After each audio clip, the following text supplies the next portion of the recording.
Hush, little baby, don't say a word. Mama's gonna buy you a mug. I woke up this morning with a strange thought stuck in my head. Scrolling through my phone, half awake, I stumbled on something that shouldn't exist. A new Labubu collection, but not the kind you'd find in toy shops or even online stores. This one was different, darker. People called it the Forbidden Series. It wasn't listed on official websites. No pre-orders, no announcements, just whispers, screenshots in private groups, collectors talking in riddles, as if naming it directly was dangerous. And that was enough for me. I needed it. I messaged one of my contacts, a guy who always bragged about having access to rare figures before anyone else. When I asked about the forbidden Labubu, he didn't reply right away. Minutes turned into hours. Finally, one word lit up my screen. Meet. No address, no time, just meet. That night, I found myself standing in a dim parking garage, the kind where every footstep echoes too loudly. From the shadows, a man approached. No smile, no introduction. He carried a small black box. No labels, no markings. When I reached out, he didn't let go right away.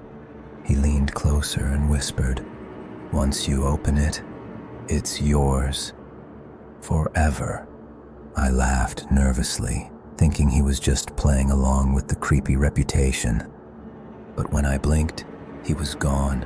No footsteps, no sound, just me, holding the box. Back home, I placed it on the table. For a moment, I just stared.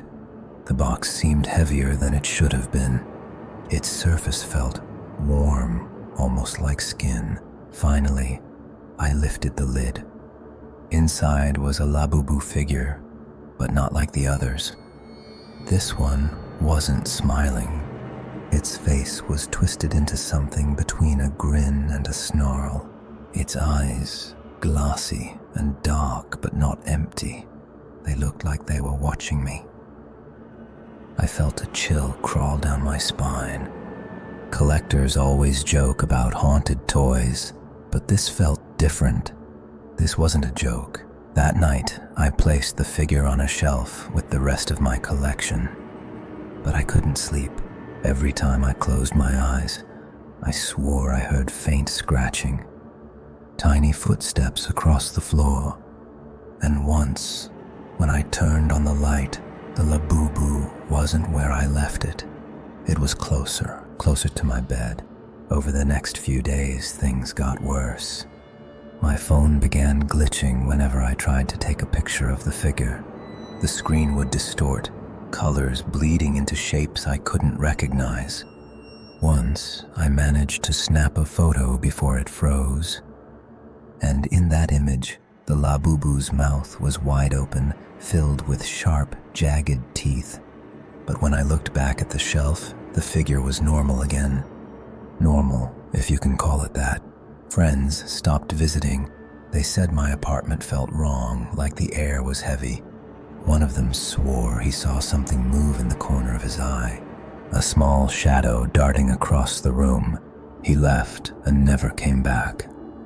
I tried to ignore it, tried to tell myself it was just paranoia. But then came the night I woke to find the box back on my table. Closed, sealed, as if I had never opened it. My hands shook as I reached for it.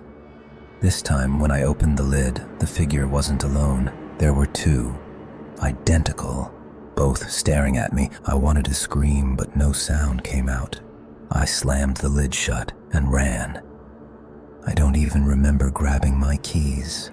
When I returned the next day, the apartment was silent. Too silent.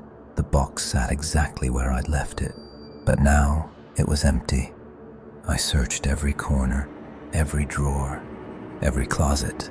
Nothing, until I finally dared to check the mirror behind my reflection. Small shapes, moving, dozens of them. That was the last time anyone heard from me. They say a neighbor complained about noises, scratching walls, laughter in the middle of the night. When the landlord opened my apartment, all he found were empty shelves and a single photo lying on the floor. A picture of me surrounded by figures, all of them wearing that twisted Labubu grin. And if you're hearing this, maybe it's already too late, because the forbidden collection doesn't stay with one person forever. It spreads, it waits, and maybe it's waiting for you next.